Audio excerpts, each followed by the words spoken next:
In recent decades, medicine has made great strides in the prevention and treatment of disease. At the same time, new technologies have created serious moral problems in the areas of procreation and life prolongation that previous generations of Catholics did not face. Modern medicine, which has done so much to preserve life, has also given us abortion and euthanasia.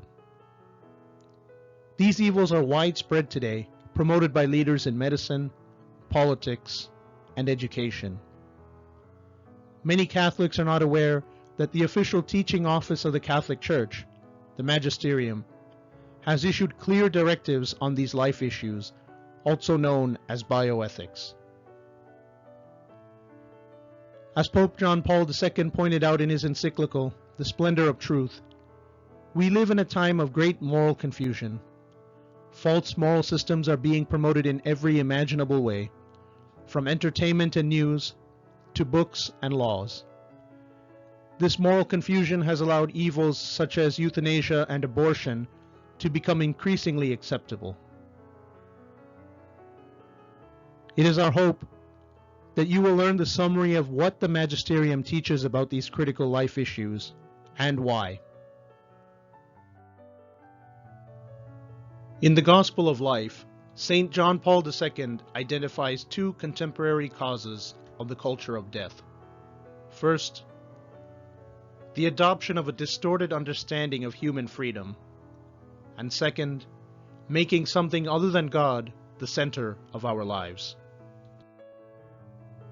First, people today often adopt a distorted understanding of human freedom.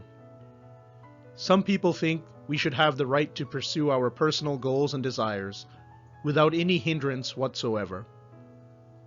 The Church teaches that human freedom is a gift and not an absolute right.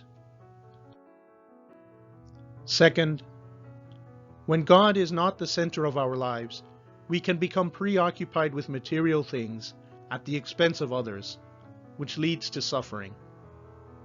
The gift of freedom comes with responsibility. To choose right over wrong, to choose love over hate, to choose solidarity over self-centeredness, and to choose life over death. As members of God's family, we must serve others through works of charity. Civil leaders have particular responsibility to make courageous choices in support of life. Families also play a special role in building a culture of life. History shows that when civilizations degenerate morally, the strong and the powerful begin to victimize the weak and the defenseless. Repeatedly, we have seen the wicked cultures killing the weak, elderly, young, and the unborn. In the Old Testament, evil Israelites sacrificed their babies to the pagan god Baal. The Carthaginians burned thousands of babies to their god Moloch. Many of these infants, offered under the pretext of religious worship, were socially undesirable, handicapped, or born out of wedlock. Many people today think we have a legal abortion right because we are enlightened and progressive, and we have advanced medicine.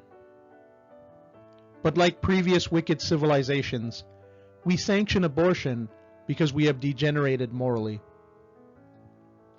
The father of medicine, Hippocrates, established the Hippocratic Oath, which doctors have sworn ever since.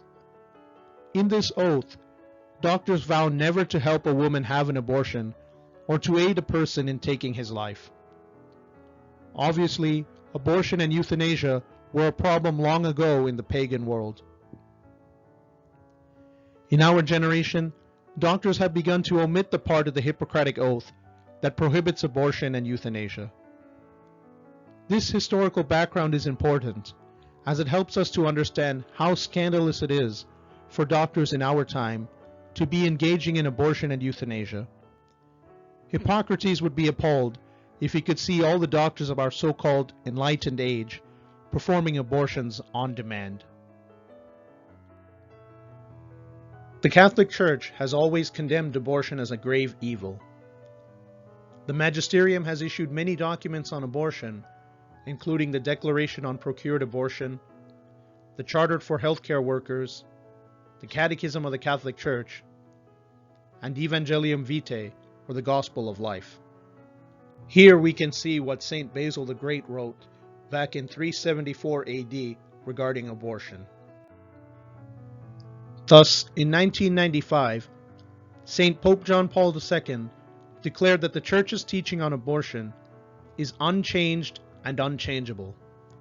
Therefore, by the authority which Christ conferred upon Peter and his successors, I declare that direct abortion, that is, abortion willed as an end or a means, always constitutes a grave moral disorder, since it is the deliberate killing of an innocent human being.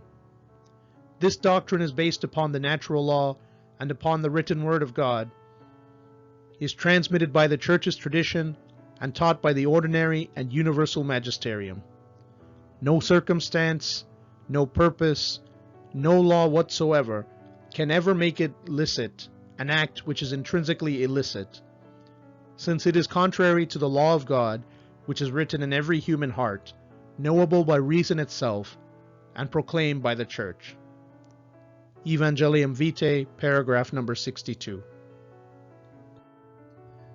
The Second Vatican Council speaks of abortion as an unspeakable crime.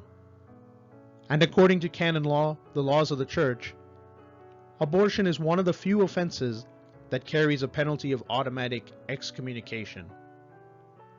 The Code of Canon Law for the Latin Rite, number 1398, states that a person who procures a successful abortion incurs an automatic excommunication. According to the Eastern Code of Canon Law, CCEO 1450, subsection 2, one who has procured a completed abortion is to be punished in the same manner with due regard for Canon 728. Canon 728, subsection 2 states, it is reserved to the eparchial bishop to absolve from the sin of procuring a completed abortion. In Evangelium Vitae, paragraphs 58 through 63, there are 7 points St. Pope John Paul II makes. First, the lack of outrage over abortion is a clear sign of a dangerous moral crisis. Second, euphemisms like termination of pregnancy obscure the true nature of abortion, murder of the worst kind. Third, no one can possibly be more innocent than an unborn baby, nor is anyone more helpless. A newborn infant can at least cry. An unborn baby doesn't even have this minimal defense. He is murdered in silence. Fourth, mothers cannot escape blame. An unborn baby is entrusted completely to its mother's care. Yet the mother betrays that trust and carries him to the abortionist to be killed. These mothers face tremendous pressures, and we must show compassion and express how eager the Church is to forgive them. Evangelium Vitae, paragraph 99. Fifth, fathers who fail to protect and provide for the children they have fathered are also to blame for abortions. Even more at fault are those fathers who pressure the mother to get rid of the problem through abortion. Sixth, legislators who support abortion laws are likewise guilty.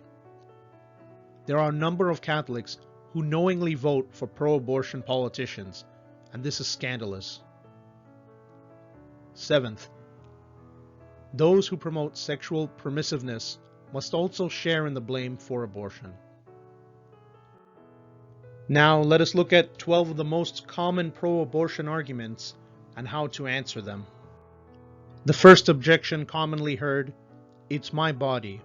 I have the right to choose. Abortion kills an innocent human being who is distinct from his mother. A mother has no more right to kill her unborn child than she does her born child. From the moment of conception, the mother carries in her body a genetically unique human being. The mother cannot morally take even her own life, much less her baby's. Think about it. Does the father have the right to kill his child just because he lives in the father's house? Of course not. Neither does a mother have the right to kill her baby just because he lives in the mother's womb. We never have the right to do wrong. The fetus is just a clump of cells, a glob of tissue. Even when it is a single fertilized cell, the fetus already has its own life principle and its own genetic makeup. This tiny clump of cells is a uniquely distinct individual who, with only the addition of time and nutrition, will develop into a mature human being. The only significant difference between a fetus and a 50-year-old is a few years and several meals. Just because the baby is small doesn't mean that it is not a human being. What else could the offspring of two human beings be? At one time, you also were just a clump of cells. But what important cells they were for you. They were you. An unborn baby can't reason or interact with people. Therefore, it's not really a person, so we can kill it. What about children who are born with mental impairments that leave them without reason or the ability to interact with others? Are they non-persons that can be killed? Or what about people who go into coma? They cannot reason or interact with others. Do they cease to be persons? Can we go ahead and kill them? Wouldn't that same logic allow us to kill people who are unconscious or fast asleep? This definition of person is arbitrary and against sound philosophy, leading to conclusions that even many abortion supporters would not accept. A fetus becomes human when it can live on its own outside the mother's womb. How many 2-year-olds can live on their own without food and care from their parents? Even as adults, we depend on others to help keep us alive, but we are still human. If being dependent means not being human, then toddlers, the handicapped, the injured, the sick, and the elderly could all be killed on demand. Abortion is legal. The fact that abortion is legal is meaningless. It was legal to kill Jews in Nazi Germany. The only thing the legislation of abortion indicates is how far we have sunk morally. Any law that goes against the divine law is invalid and evil. Remember that even in this country, slavery was legal for decades. Something can be legal and still be wrong. If abortion becomes illegal, it will still go on in back alleys. Yes, sadly, abortion will continue. But rape also goes on in spite of laws against it. Should it no longer be a crime? Should we spend tax money to buy the rapist a good, clean hotel room to commit the deed in? After all, they are just going to rape people anyway. The law is an educator. In the 1960s, civil rights laws changed the way most people viewed discrimination. Laws educate even when they are disobeyed. You cannot legislate morality. We legislate morality all the time. We have laws against slavery, bigotry, rape, incest, theft, murder, drunk driving, and child abuse. Why? Because these things are immoral. They are intrinsically wrong. No one believes we should be allowed to practice child abuse, quote, in the privacy of our own homes, end quote. We pass all kinds of laws to keep people from doing horrible things. Abortion is horribly wrong, and our laws should say so. Perhaps the most common argument we hear, even among Catholics, is I'm personally opposed to abortion, but I'm not going to tell other people what to do. Abortion is not an issue on which we can remain neutral. It is either a horrible murder, that is the killing of an innocent human life, or harmless medicine, like removing a mole. If it is murder, then we cannot allow it to continue. Imagine that you are walking down the street and looking up, you saw a woman about to drop her 3-month-old baby out of a second-story window. Would you turn and walk away saying, "Well, I wouldn't do that, but I won't interfere. After all, it's her decision"? The answer obviously is no. I am opposed to late-term abortions, but I think we should allow abortions in the first trimester or the first 12 weeks of pregnancy. To this objection, we answer, every argument used to justify early abortions can be used to justify late abortions. Every argument against late abortions is equally valid against early abortions. What is there about a 12-week fetus compared to a 20-week fetus that allows us to say we can kill the one but not the other? This is a purely arbitrary division with no basis in biology, philosophy, or morality. We must make an exception for rape and incest. Rape and incest are hideous crimes. People who commit them should be punished. Nevertheless, a baby that results from rape or incest is an innocent human being with the same right to life as everyone else. Two wrongs don't make a right. Why should we add the crime of murder to these other crimes? We should not kill a child for the sins of his father. Killing an innocent human being is never justifiable. Better an aborted baby than an unwanted baby. Once we decide that we can kill a baby because he is unwanted, we are applying the same logic Hitler used to kill unwanted, retarded children and the undesirable races like the Jews. No unborn baby is unwanted. God, who willed to give them life, wants them. They are also wanted by thousands of couples who are longing to adopt. I couldn't give away my child for someone else to raise.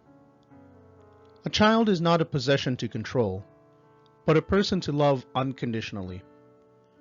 What kind of mother would rather kill her baby than give him a chance to be happy with an adoptive family?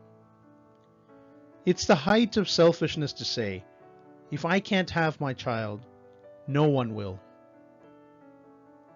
Recall how King Solomon detected which woman was the child's true mother, the one willing to give him up so that he might live. St. Pope John Paul II makes the following points in Evangelium Vitae. The beginning of human life takes place the moment the ovum is fertilized. From the moment of conception, the new human being has a full genetic makeup and its own life principle. How could a human being not be a human person? Even if we are unsure when human life begins, the mere possibility of human life should still lead us to protect the fetus. American laws that support abortion have led to some absurd results.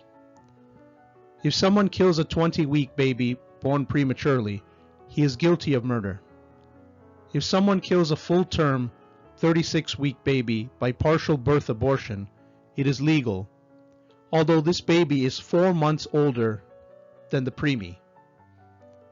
He is just unlucky enough to still have his head in his mother's womb, so the abortionist can legally kill him. We have laws allowing unborn children to inherit property at the same time we have laws allowing them to be killed on demand. That a fertilized egg in a test tube can grow totally separate from its mother is clear evidence it is a separate being. Unfortunately, many people who support abortion are already convinced unborn babies are human beings, but they just don't care.